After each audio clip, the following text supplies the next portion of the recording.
गरीब आदमी को कर्ज की जरूरत पड़ गई, 1000 दिनार चाहिए। मैं कह चुका हूं कि दिरहम चांदी का होता था, दिनार सोने का। अब 1000 दिनार लेना है। तो जिस बंदे से उसने कहा, अगरचे वो नेक बंदा था, उसने कहा यार 1000 दिनार दे दो। तो कहने लगा कोई गवाह है तेरे पास?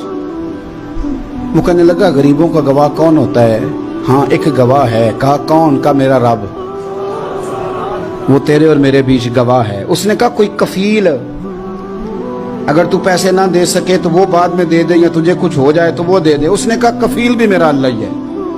मेरे पास अगर है तो रब करीम का नाम है, अगर एतमाद कर सकता है तो कर ले। बंदा नेक था, उसने कहा रब के नाम पे, रब की किफालत पे, अल्लाह को गवाह बना के मैं तैयार हूं तुझे 1000 देने को। उसने 1000 दिनार दे दिया। वक्त वापसी का तय हो गया। वो चला गया पैसे लेके। उसने पूरी मेहनत की कि मैंने वक्त पे पैसे लौटाने, पूरी मेहनत भी कर ली, अल्लाह ने मदद भी कर दी, पैसे भी उस तारीख को उसे मिल गए। बाद लोगों का तो लौटाने का दिल ही नहीं ना होता। फरमाया हदीस पाक में कि तू लौटाने का इरादा कर, रब तेरी मदद भी फरमाएगा। लेकिन यहाँ बहुत सारे लोग कहते हैं खैर है, इरादा ही नहीं। तो फिर जिस तरह का बंदे का गुमान हो, रब भी उसी तरह का मामला फरमाता है। उसने पैसे जमा भी कर लिए और वापस देने को तैयार भी हो गया, लेकिन रास्ता बहरी जहाज का था, कश्ती का था, दरिया के रास्ते वापस आना था। अब वो जब आ गया दरिया के किनारे तो बड़ी कोशिश की, पर वहां उसे कोई कश्ती नहीं मिली। वक्त पे पैसे लौटाने हैं, सफर करना है, अब सवारी मुयस्सर नहीं है। सोच सोच के परेशान था कि मैंने तो अल्लाह के नाम पे लिए। अचानक दिल में एक तजवीज आई। उसने एक लकड़ी ली, लकड़ी को अंदर से खोला, 1000 दिनार उसमें भरा। बुखारी पढ़ रहा हूं, और साथ एक खत भी लिखा कि यार मैं पैसे पहुंचाना चाहता था पर मुझे कोई चीज नहीं मिली दरिया के उस पार आने, अल्लाह के नाम पर तेरी तरफ रवाना कर रहा हूं। और ये कह के वो लकड़ी दरिया में रख दी।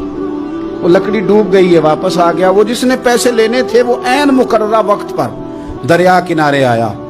सुबह से सरे शाम तक उसने इंतजार किया। दिल ढलने लगा तो दिल में ख्याल आ गया कि यार नहीं, उसने देने ही नहीं, झूठा वादा कर गया, पहुंचा ही नहीं वक्त पे।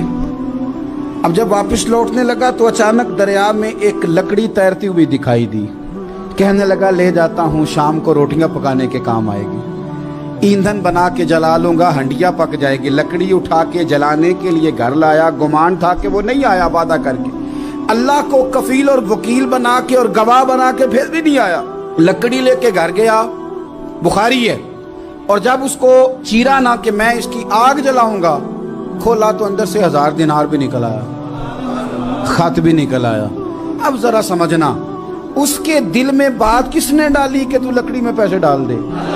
अल्लाह ने। उस बंदे को मुकर्ररा वक्त पे किनारे भेजा किसने? लकड़ी सिर्फ उसी के हाथ आई तो ये बंदोबस्त किया किसने? अल्लाह ने। घर जाके चीरी तो पैसे बाहिफाजत उस तक पहुंचाए किसने? तो फिर हमें भी तवज्जो अल्लाह की जानिब भी करनी चाहिए। हमारे पे दिल की तवज्जो रब की तरफ ही होनी चाहिए ना। हमें इधर उधर जाने की, देखने की, बंदों पर गौर करने की जरूरत क्या है? वो पैसे पहुंच गए, ये वहां अपनी जगह पे परेशान था। इसने 1000 दिनार और जमा किया। फिर दोबारा एक दिन दरिया किनारे आया, कश्ती मिल गई, बैठ के अपने उस भाई के पास आया। कहने लगा देखना मुझ पर बदगुमान ना होना, पैसे उस तारीख को भी जमा कर लिए थे। दरिया पे आया था पर कश्ती नहीं मिली थी।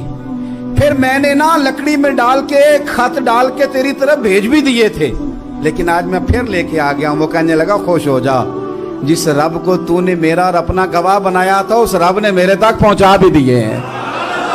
जब लोग अल्लाह को गवाह बनाते हैं, रब की जानिब अपनी तवज्जो करते हैं, अपनी चाहतों, ख्वाहिशात और अपनी सारी चिट्ठियां अपने रब करीम की रहमत की तरफ रवाना करते हैं, फिर अल्लाह अपने बंदों को मायूस नहीं करता।